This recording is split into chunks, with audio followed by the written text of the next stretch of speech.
Welcome to Pips Trader. This is our 10th class of learning series. In this class, we will discuss about breakout and breakdown. Last classes में हमने support, resistance and trend line के बारे में पढ़ा। ये सब चीज़ें always काम नहीं करती।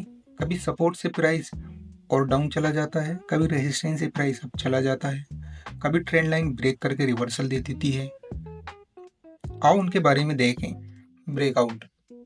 ब्रेकआउट जब होता है जब कोई एक स्टॉक अपने एक रेजिस्टेंस लेवल को ब्रेकआउट करते हैं। फॉर एग्जांपल, स्टॉक का रेजिस्टेंस लेवल ये था, इसने यहाँ इस कैंडल के साथ इसका ब्रेकआउट करा तो ये एक ब्रेकआउट कहलाएगा। अब इसे ट्रेड करने का तरीका देखते हैं। हमें पहले से एक रेजिस्टेंस लेवल ड्रॉ कर रखना पड़ेगा, जैसे कि यहाँ एक रेजिस्टेंस लेवल था, हमने ड्रॉ कर रखा था।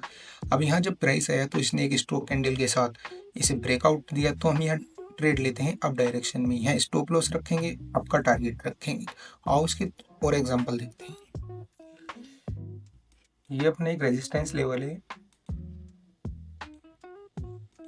जैसे ही इसने यहाँ ब्रेकआउट दिया रेजिस्टेंस लेवल पर, तो हमने एक अप की ट्रेड ले सकते हैं। एक ये हो गया, और आगे देखते हैं एग्जांपल।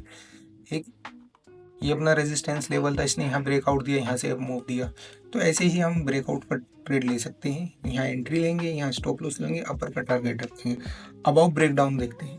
ब्रेकडाउन जब होता है जब एक स्टॉक का प्राइस किसी अपनी ट्रेंड लाइन को ब्रेक कर दे या सपोर्ट को ब्रेक कर दे। फॉर एग्जांपल, इसमें एक ट्रेंड लाइन थी, इसने यहाँ इसे ब्रेक करा तो ये ब्रेकडाउन हो गया। इसमें हम डाउन की ट्रेड लेने का सोचते हैं। एग्जाम्पल ऑफ ब्रेकडाउन स्ट्रेटेजी, हम पहले से एक सपोर्ट लेवल ड्रॉ कर रखेंगे, जैसे कि इसमें हमने एक सपोर्ट लेवल ड्रॉ कर रखा है। फिर हम वेट करेंगे कि कैंडल क्लोज हो डाउन के लिए, फिर यहाँ एक कैंडल क्लोज हो इसके सपोर्ट के नीचे, तो फिर हम यहाँ से डाउन की एंट्री ले सकते हैं। इसके और एग्जाम्पल देखते हैं। This is the chart of gold. आओ इस पर एग्जाम्पल देखते हैं। सो ये एक अपना एक सपोर्ट एरिया है। इसे ब्रेकडाउन करने के बाद यहाँ हम मार्केट ने डाउन मूव दिया, और एग्जाम्पल देखते हैं। ये भी एक अपना सपोर्ट एरिया था, इसे ब्रेक डाउन करने के बाद मार्केट ने काफ़ी अच्छा मूव दिया। तो ऐसे ही आप इनको प्रैक्टिस कर देख सकते हैं। जितनी आप प्रैक्टिस करोगे आपको इतनी इजीली ये पता चलता रहेगा।